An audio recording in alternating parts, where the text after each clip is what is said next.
New Caledonian crows, like this guy, have this unusual behavior. They'll take a stick, see this?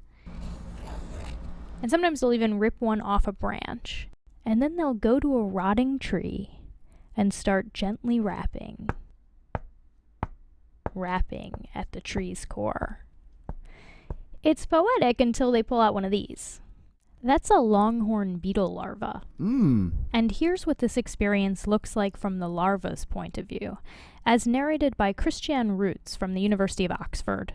A wild crow, which is not in view, is inserting a stick tool to tease the larva, and it uses the tool to actually irritate the larva until it gets so angry that it opens its mandibles and bites the tip of the tool and can then be levered out. And the larva? Nevermore. The moral is don't bite the stick that pokes you. But this is really a subplot because it's the crows, which live on the island of New Caledonia in the Southwest Pacific, that are the true protagonists of our story. They have what we call tool-related intelligence. And that's rare. Few of us have it.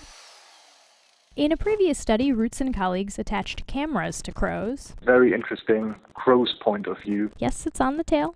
And they saw a lot of tool use. And lab crows use tools too. A socially isolated, hand-raised, captive-bred crow will start interacting with tools and using tools.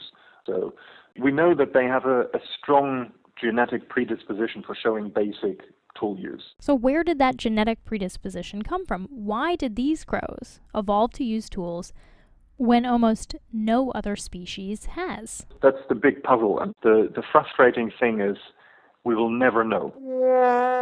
That's because we can't go back in time, and there aren't enough tool-using species to really pick out trends in the evolutionary pressures that might lead to tool use.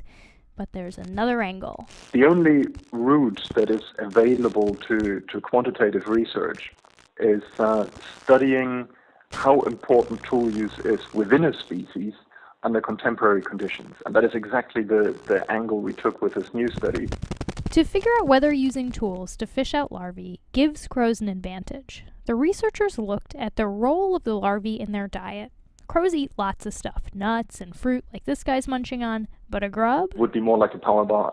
We estimate that a crow would probably only need 2 to 3 average-sized larvae to cover its entire daily energy requirements. The larvae, which are wood eaters, leave a specific chemical signature in the crow's tissues, and an analysis of crow blood and feathers showed that the larvae are top providers of lipids and protein in the crow's diet. And a competent tool user presumably benefits from that. Which may help explain why New Caledonian crows have this rare ability. Now, our protagonists may have tool intelligence, but Rutz says don't mix that up with smarts. If another animal shows tool use, we think this must be incredibly smart because it's something we humans excel at. But in the case of the crows anyway, it may just mean they're really good at using twigs to poke beetle grubs. For Science Friday, I'm Flora Lichtman.